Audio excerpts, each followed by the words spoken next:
ആളുകളുടെ ലൈഫ് സ്റ്റൈലിലാണ്. നമ്മൾ ട്രീറ്റ് ചെയ്യുന്നത് ആളുകളുടെ ഭക്ഷണക്രമത്തിലാണ്. കാരണം രോഗത്തെ നിർണ്ണയിക്കേണ്ടതും രോഗത്തെ പരിശോധിക്കേണ്ടതും അത് ഡോക്ടർമാരാണ്.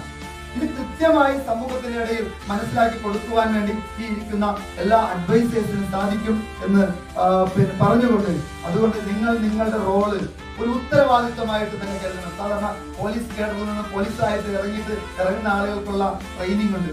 അത്തരം ട്രെയിനിങ്ങുകളിലൊക്കെ തന്നെ പറയുന്നത്, നിങ്ങളൊരു പോലീസുകാരനായി നാട്ടിലേക്ക് ഇറങ്ങിയാൽ നിങ്ങൾ അവിടെ എത്ര സത്യസന്ധമായും ജോലി നിർവഹിക്കണം എന്നുള്ളതാണ്.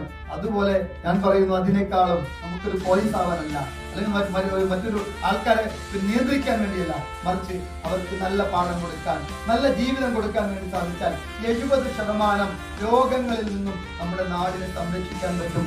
ഒബിസിറ്റി, ഡയബറ്റിക്, അതുപോലെ തന്നെ കാർഡിയാക് ഇഷ്യൂസിൽ നമ്മുടെ രാജ്യം ഒരു ലോകത്തെ ഏറ്റവും വലിയ ഒരു കേന്ദ്രമായിക്കൊണ്ട്, ഹബ്ബായി മാറിക്കൊണ്ടിരിക്കുന്നു, ഓഷനായി മാറിക്കൊണ്ടിരിക്കുന്നു. ഇവിടെ നിന്ന് നമ്മളുടെ ഒരു സാമൂഹിക കർത്തവ്യം എന്ന നിലയിൽ നമുക്ക് പോകാൻ വേണ്ടി നമുക്ക് സാധിക്കണം. സോ അതിന് നിങ്ങൾക്ക് സാധിക്കട്ടെ എന്ന് ഫ്രം ദ ഹാർട്ടിൽ നിന്നും എല്ലാവരെയും അഭിനന്ദിക്കുന്നു, അപ്രീഷിയേറ്റ് ചെയ്യുന്നു.